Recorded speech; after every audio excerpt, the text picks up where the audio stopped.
Hello, Chickchang back with another summary, Halo Oblivion. It is the second of 3 books in the trilogy following John and Blue Team. In case you missed the previous book summary of Halo Silent Storm, that will be in the description below. 2 weeks after the operation, the Covenant was back with a vengeance, attacking different planets faster than the UNSC could even find them. 3 planets a week at times were falling and nothing seemed to be able to stop them. The Spartans were all over the place the next month or so trying to halt the catastrophe that was the Covenant. On June 5th, 2526 on planet Mezra, Blue Team was working with the sole surviving local militia, 5th Ghost Battalion. They had to stall a Covenant advancement of about 50 Wraiths, similar amount of Ghosts, and combat bridging vehicles, or CBVs for short, in order to buy enough time for the UNSC to blow the Xenotine mines, which had the resources used in lasers and fusion reactors. So denying the Covenant was a must. John arrives to talk with the leader, Bahad, and she's worried that the battle will be close because she assumed there would be more than just 4 Spartans. He assures her that it won't be that bad, but she's still skeptical. John explains that he and Blue Team will attack the CBVs with gauze cannons using shoot and move tactics, because as long as the 3 CBVs and bridge are destroyed, the Covenant can't reach the mine. They then go over a plan which all seems to be going flawlessly until talk of destroying the bridge and CBVs. One of the LTs, Jacomi, wondered how they would attack the armor column if they can't get to them.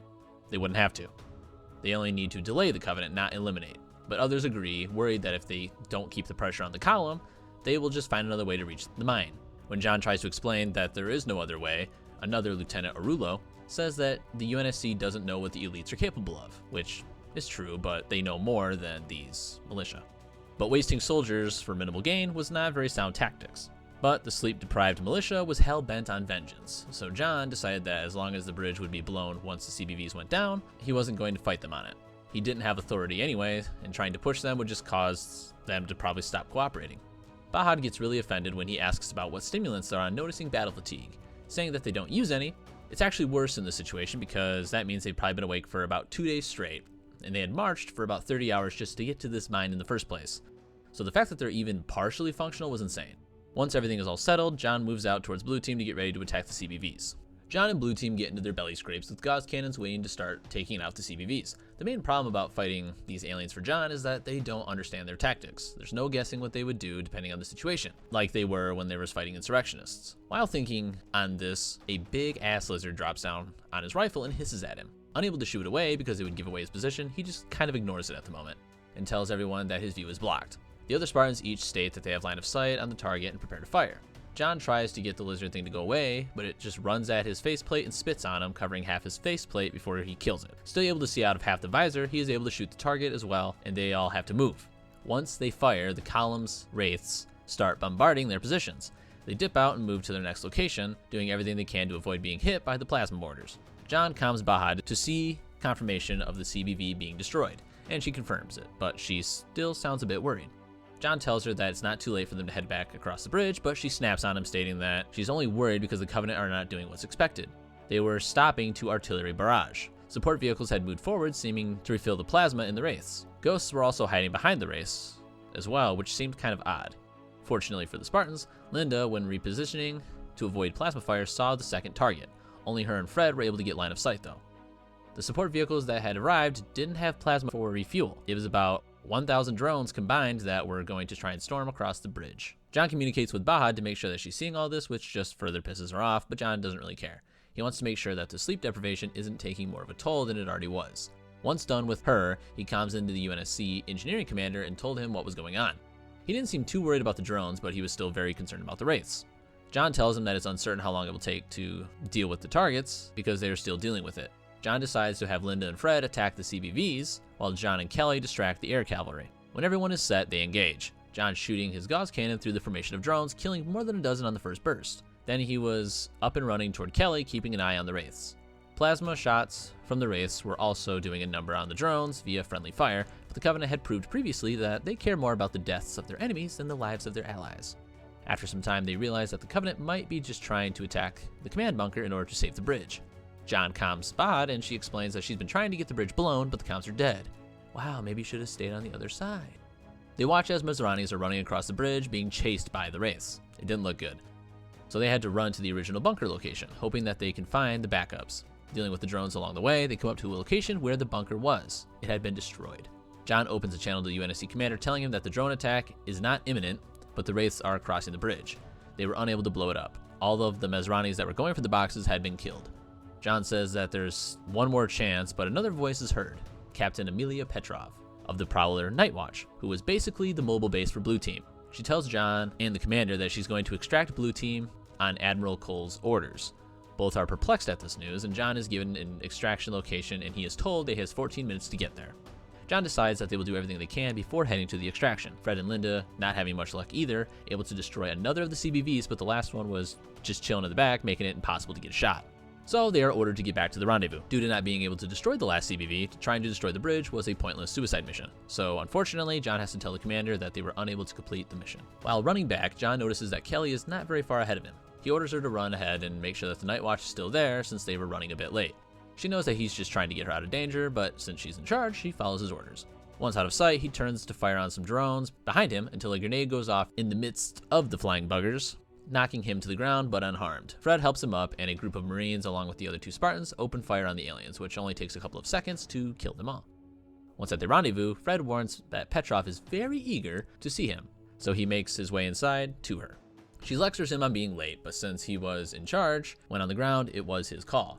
But because he had taken the extra 5 minutes to get back, there was more Covenant Seraphs and Banshees overhead, which were not present when she was supposed to be there. What makes it worse is that even with the extra 5 minutes, nothing came of it. The Wraiths still made it across. The failure wasn't necessarily what bothers him though, it's why it failed. Because of the compromise he made with the militia, the defense of the mine was most likely going to fail. Once on the flight deck, the conversation continues. Basically that if Admiral Cole was ordering them to be pulled out, it must be of incredible importance.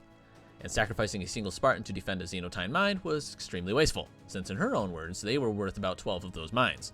Eventually, Petrov shows him the video from Admiral Cole, which shows a Covenant light frigate that they are calling the Lucky Break. It had been taking much damage based on how it looked in the video and had apparently gone down on the planet Netherop, the same place the Spartans had attacked a ship previously to capture it. So it was a massive reward if they were able to take the Lucky Break. An Oni salvage ship was already en route, called the Wheatley, but they didn't have the best complement of people to take the Covenant head on. So John concludes that they are going to Netherop, not sounding too thrilled about it at all. Petrov questions it, and John tells her it's not usually a good thing to be excited about bait. Petrov tries to dismiss it, but he states that he doesn't trust coincidences. Because of the previous ship boarding they did, the Covenant had to know that they were still watching the planet, and it's close to a current location where they've been fighting Spartans anyways. Petrov doesn't think the Covenant would sacrifice a ship for the Spartans, but John tells her that after all, each of them are worth a dozen Xenotine mines. She regrets putting that out there, but acknowledges that he's not the only person that thinks it's a trap. And before I jump into who that is, there is mention of red armored elites that seem to be, in their eyes, recruited and trained to fight Spartans. I have a really hard time believing this because in many books, before Halo Reach, the prophets dismissed the Spartans as non-existent. So them creating a branch of elites just to fight them, I kind of doubt it. However, that being said, I would agree that they are probably a class of Sangheili above others like ODSTs compared to regular Marines. So more than likely it's Silent Shadow, just different groups of Sangheili that are a part of it. But anyways, Dr. Halsey shows up on the video next, telling John straight up that it's a trap. However, she wants him to go anyways, because the technology they could get from a single ship would change the course of the war. Petrov points out that it's a lot of bait, possibly even overkill, but John points out that the Covenant probably know that the UNSC will think it's a trap, so they have to make it worthwhile. Petrov tells him to get himself and the other Spartans ready to lift off because it's going to be a wild ride out. Now we switch perspectives to a character we already know from Halo Silent Storm, Nizat Kivarosi, on board his intrusion corvette Quiet Faith, hovering over Netherop, waiting to see if his ploy will work out. He stands very uncomfortably, but won't adjust because he believes that he is being punished by the gods due to his failure above Zoist with the ringed structure. His steward, Tamlakosi, the one who killed Survey at the end of Silent Storm, shows up and tells Nizat that the ship heading towards the planet is of human form and seems to be a salvage ship, the Wheatley. What's odd to them is that it's a mid-sized ship by human standards, but has 10 drives, which Nizat realizes right away is more than enough power, so it must be capable of lifting itself and a companion. There were also 12 patrol ships, which Nizat was glad to see because that means the UNSC thinks it's probably a trap.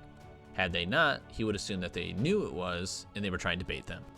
So he stands thinking about what had gone through to get him to this point. It then goes back to Nizat's summoning by the prophets after his failure at Zoist. He thinks about Faith, his actions, and what he was going to do about them while flying in. But his thoughts are interrupted when he sees the sheer number of ships around High Charity. Thousands of capital ships, hundreds the size of his own ship, Pious Rampage at the time, and 20 others that were even larger. But even with all of this at their disposal, Nizat believes it still isn't enough to take out the humans. which in hindsight is actually probably wrong. They probably had enough firepower, assuming that they knew where everything was, but sometime later, he and 10 loyal escorts arrive and are welcomed by the honor guard. Nizat knows that it's pretty much no matter how this goes, the Silent Shadow will have the task of killing him.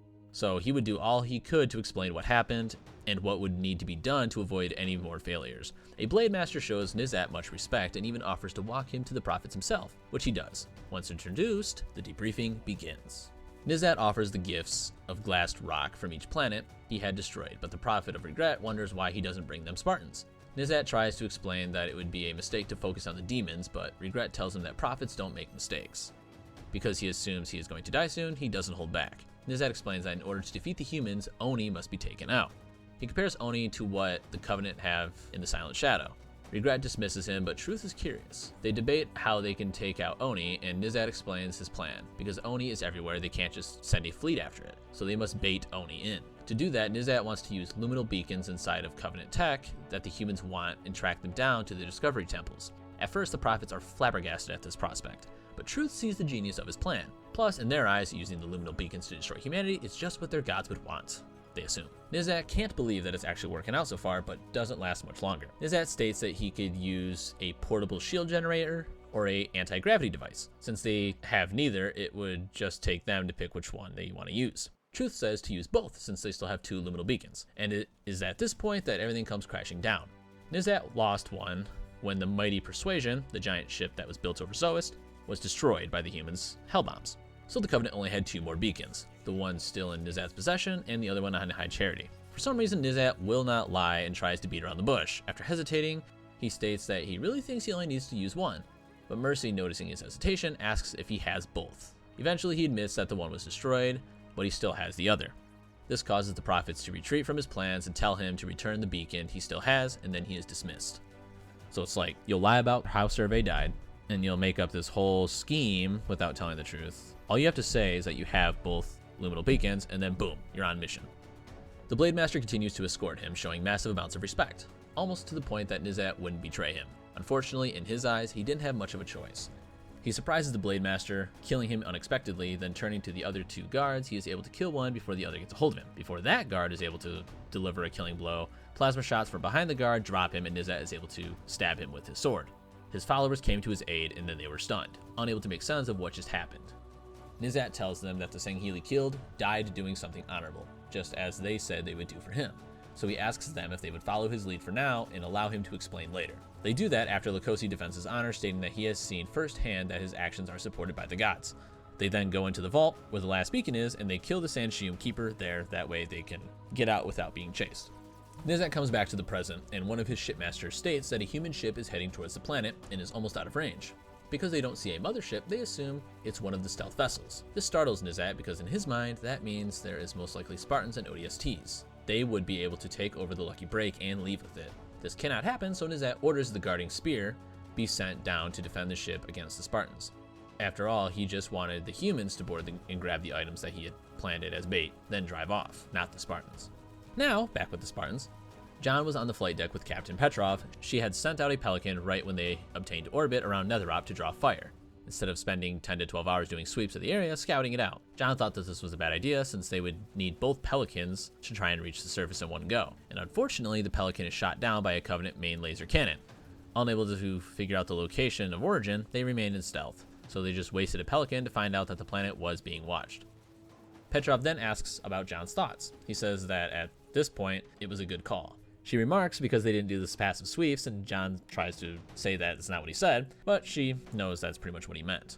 And he was probably right, but she still defends her own opinion that this doesn't seem to be a trap. John still thinks that it is because it's the most probable explanation, but she doesn't think so. It's more probable that the Pelican was shot down by some Covenant that made it past Task Force Pantea and was trying to defend the downed frigate, stating it's probably the only explanation since they jumped the Pelican before it made it to the ground, which makes sense, but it's obviously wrong. The frigate is a trap that's laying bait for the UNSC. However, the bait according to the Covenant won't work if Spartans find it. So John is right in thinking it's a trap, but not in the way he's assuming. It's not for him or his Spartans. After more discussion, Petrov decides that they will just insert on Netherop using the Prowler itself. John didn't have really any problem with Petrov's plan, he just didn't like being in the dark about it, because leaving your biggest asset in the dark always works. John relays to Blue Team and then to the 1st Platoon Marines and runs into Saisi Kukyuk, the leader of the platoon, and tells her what's going on. When he meets with the other Spartans, he goes into more depth about what he's feeling. They feel the other Pelican being launched, so they won't have any air support when they reach the ground. Linda questions if she knows what she's doing, and John tells her that she does. He just doesn't know what it is yet. They go back and forth, all seem to be skeptical and worried about what Petrov is doing. Going in blind, like they were, it was a good way to lose the team permanently. The thing is that it's worth the risk seeing what they could possibly get in the end. Things start to get more intense as they are fired upon. The Prowler begins evasive maneuvers, causing Marines to vomit, and the Spartans start straining a bit while trying to hold the reinforced tie-downs. John talks to the Marines and gets them focused, going over the procedure when they depart. However, they didn't do a drop. Instead, they crashed about 60 kilometers from the LZ, also known as the Lucky Break. After the crash, Petrov had to make her way to the self-destruction override. That way, they wouldn't be killed and could control the detonation. During this time, she had done some thinking about how they got into the situation that they are in, and she's troubled that John hadn't really supported any of her decisions that she had made so far, wondering if maybe she's been too aggressive. But it wouldn't matter as long as she was able to capture the Lucky Break, and if also she could make the Spartans even more efficient, she could climb the ranks. So she's a bit motivated by self-gain. Granted, if she is able to succeed, then humanity succeeds. After getting that all set, she heads for the exit, running into the Spartans, who were collecting all the hydration tubes because it just so happens that it's insanely hot on this planet. So Petrov gets in the middle of the Spartans to avoid being killed, since if she dies, everybody dies. And that's where we will leave off with part 1. Hope you enjoyed the summary. Part 2 will be in the description below. If you have any questions or comments, leave them down below, and I'll do my best to answer everybody. Like and subscribe to know when new videos come out, and I'll see you in the next one. Chickchang out.